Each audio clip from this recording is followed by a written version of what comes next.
Okay, in this lesson, we're going to take a look at our parts list and come up with a cut list and shopping list from there.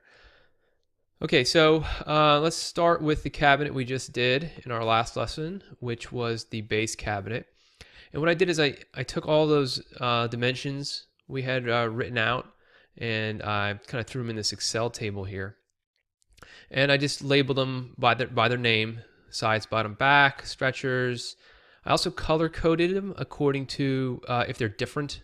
So, for instance, this back part I color coded like a light red or whatever, and this is because it's a 1/4 inch thick. And then the white pieces are all 3/4 inch thick birch, and then the green are the hardwood. We're going to be using poplar for the door parts. That would be the drawer front, the door stiles, and the door rails. That's all hardwood for all the cabinets we built. Since this is paint grade and we're going to be painting this cabinet white, we'll use poplar. And then we get into the drawer box, and I said I wanted to do basically a whole little discussion on drawers, and we're gonna discuss that now first. So to come up with these dimensions for your drawers, the first thing you need to do is you need to know what kind of drawer you're going to be building, whether it's a dovetail or a basic plain drawer. To make that process easier, we're going to take a look at a Blum product. Now Blum makes, I believe they make the runners, the drawer runners for IKEA, I think. Not positive, but anyway, I've used them for a lot of my cabinet projects. I've used them for my home office. I use them in my kitchen. They've been around for a while. They're drawer runner. So we talk about drawer products. We're talking about the runner. That's the part that gets attached to the bottom of the side of the drawer that slides the drawer in and out. Some people call them slides. I think the proper term is runner. So when you start looking this stuff up, that's what you're looking for, a runner. So Tandem is Blum's sort of normal drawer runner product. They also have one with Blue Motion, and Blue Motion is the soft close. So if you try to slam the drawer, it catches it and slowly brings it in. So there's Tandem and Tandem plus Blue Motion, and they're different products, and they have different part numbers. So this is a PDF available for download. I will actually include a link to it in the lesson notes, so you have it, you can download it yourself, and this kind of runs us through everything we need to know. But since we're going to be using the Blum hardware system, their runners and their setup, they provide dimension recommendations for your drawer boxes, and that's what we're going to go with. All right, so this is what we're looking at here. You have the locking device up front and the runners. So for every drawer we build, we'll need one each of these locking devices. There's a left and a right, and then a set of runners. So when you buy runners, you don't buy them individually, you buy them in a drawer set. But the locking devices you buy individually. So just be aware of that. Why I like this system so much is it's a completely hidden running system. So when you pull the drawer out, you actually don't see the hardware on the side, and I just think it's great. So let's walk through this literature real quick and kind of point out what's critical to know here. This is just kind of an orientation to how this works. We're going to show that when we put this together. But the drawer specs, this is what we're looking for. So you can see over here on the right, this is where the locking mechanism goes. It goes on the bottom of the drawer, and there's a jig you can use to kind of drill the holes where all that stuff gets connected.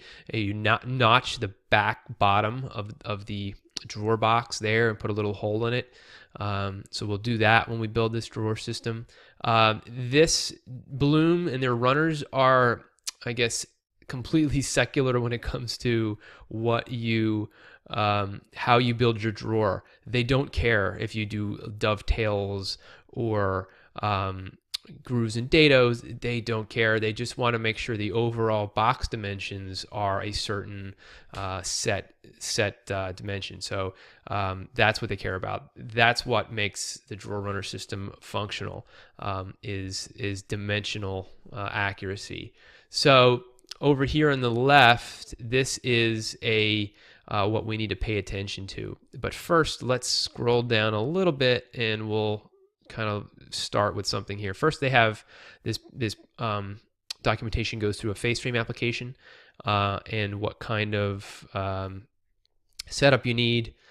And then that's what we're going to do in our next cabinet. But for the first cabinet, we're doing frameless, or I believe they refer to it as a panel application where there's no face frame. And you pick your runner hardware, your runners by the depth of the cabinet. So you can see this is a 33-inch depth, 30-inch, 27, 24, 21. You also get into 18s and all that stuff. But for kitchen cabinets, it's going to be 24 inches in depth, and this is the runner you would buy. So right off the bat, you know what hardware you need to purchase for this, and you'd have to figure out the locking device next, but at least the runners you have the 24 inches. All right, the other thing to take away from this is it's a 21-inch drawer. So if we come over here to the right, and we look at this 569 F33B over here, the drawer length is 21 inches. They also have this in, I believe, millimeter. So this is Blum is a European company, so the English unit is secondary here. But 21 inches. So that's our drawer length. And since my sides aren't really going to have much done to them, I'm going to keep my drawer box sides the full length, 21 inches. I'm actually going to take you back over here, and that's where I came up with this 21 inches. The 4 inches, the depth, I'll show you in a second, but 21 inches is the side. So let's go back to this documentation, and all right, let's go back up then. And just to show you the rest of this real quick, there's also inset application. So the next set of cabinets we build will be inset, and they call out some specs over here, which we will use for that cabinet. But anyway, we'll go back up to the drawer box dimensions and come over here. All right, so we have our runners picked out. We know what they're going to be. We know the length of this. And so this particular specification here, this little spec window, only cares about the height of the drawer box and then the width. And the width we'll look at here so they actually make a statement that the inside drawer width must equal the opening width. It must equal the opening width minus 1 inch and 15/16 for this to align and function optimally. So you take your opening width. So right here on the left and here on the right, those are your, in this particular cabinet we're building, this is the sides of the cabinet box. So that opening width in our project is going to be the overall width we said was 30 inches. We take off 3/4. We take off 3/4.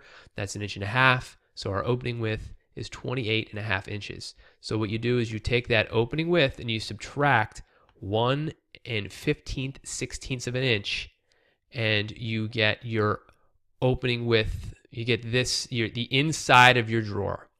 Okay, so we have our inside of the drawer. We've taken 28.5 and we subtracted 1 inch and 15/16, and we get some really ugly 16th number, right? And then we have to add back on to the thicknesses of our drawer box. Our drawer boxes, I'm going to be building mine at a 1/2 inch thick lumber. So I'm going to add a 1/2 inch and a 1/2 inch. So I'm going to add 1 inch back onto that measurement, and that's where I come up with my drawer front length. Okay, that's that 27 7/16. That's where that dimension came from. I used that little calculator, that little rule to come up with this. The box, so this is actually, so let me back up here. The box front, and I will show this in more clarity once we build this, but just kind of want to run you through where these came from. So if you're looking at the sheet and saying, where did these numbers come from? That's where it came from. The front, I'm going to make that full length that they allow me to make it. The box, I'm actually going to the drawer box back, I'm going to actually recess into the side. So it's going to be a little shorter than that front board. And you can see it's 26 and 15/16. So it's going to be recessed into there about a 1/4 inch on each side. I'm making the width 4 inches. So let's go back at this thing and look at the width. So the width is this dimension here. And how wide can you make this? Well, you can make it, they tell you, the maximum drawer height equals the opening minus 25 32 of an inch. So if this were a 5-inch opening, the maximum height you can make this particular width would be 5 inches minus roughly 3/4 of an inch. Okay, to save yourself, to give yourself some more breathing room, you can make it much shorter than that. So for our first project, this is an 8-inch opening, and I'm still just going to do 4 inches because the lumber is going to be cheaper. Yada yada. I don't need an 8-inch. I don't need a huge wide-inch drawer in here. The front will be enormous compared to the drawer, but you know what? This is just a teaching product here. I'm not too worried about it. We can always build another drawer box if we don't like it. So going back to here, that's where this drawer box stuff came from. Okay, so then we pretty much know everything. The drawer box bottom. Let's take one more look at this. No, I don't want to update Acrobat. Good grief. So the bottom, they want a 1/2-inch recess. Okay, and then you can then make the bottom however thick you want, as long as there's a 1/2 inch between the bottom of the bottom and the bottom edge of the sides or the front and all that. So I'm going to make mine 1/4 inch because that's kind of an industry standard for drawer bottoms. You can make it, if this drawer would be really, really wide, and we're kind of getting there in terms of the width, that's kind of getting up there in width. If you look at this dimensions, 26 and 15/16 and 20 1/4. Now I came up with that just by, recessing it into the sides and the front and the back by a little bit. That's where these dimensions came from. So that's nothing but drawing it on a piece of paper and recessing it. And the thickness for this bottom, I'm actually going to do 1/4 inch. All right. So let's run through this material real quick so we know what we're looking at here. All the 3/4 inch thick material is going to be birch plywood. We'll edge band that before we put it together so we don't see any exposed plywood edges. So that's all our sides, bottom, stretchers, door panels is actually going to be 1/2 inch birch, and then the shelf is going to be birch as well. The back, because we're going to try to save some money here on this one, we're going to make it 1/4 inch thick. That'll be regular birch plywood, but just 1/4 inch thick. All this stuff so far you can get at your local home improvement store, whether that's a Lowe's, Home Depot, Menards. You can get it at lumber yards too if you want to get it all at one spot. Our door parts are going to be hardwood, and they're going to be poplar. We discussed that. They're going to be paint grade. And then our drawer parts, I'm actually going to make this, since all of this stuff gets painted, the only exposed wood I want will be the drawer box. So when you open the drawer, you see like a real lovely natural wood tone hardwood species there, and maple is a great option for that. So this will be maple hardwood unless I see something cheaper. You could do plywood, and we're going to probably try to do dovetailed joints on this. But maple's a real nice hardwood product for drawer products. And we'll try to use maple ply for the bottom. And you can always mix up birch ply for the bottom, especially if you're covering it with stuff. No one's really going to know the difference if they see the maple sides and dovetails, and then you end up sticking a little 1/4 inch birch plywood in the bottom. It's going to be hard to tell, I think, unless someone really scrutinizes it. But if we can find locally sourced or something maple plywood that's 1/4 inch thick, then we'll get that. So that's our first cabinet's parts list.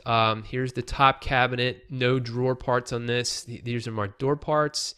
Again, everything else is pretty much the same. Center panels 1/2 inch birch. Everything else is just birch. The back 1/4 inch as well. So we'll be to combine the back board for the top as well with the back board for the bottom. If we can source that from the same sheet of plywood, that'd be great. So that's how we kind of go through putting this parts list together and doing the drawers in this spec sheet here. So that's it for this lesson. I'm actually going to break out. This is getting long. We're getting 15 minutes here. I'm actually going to do the cut list in the next lesson. All right.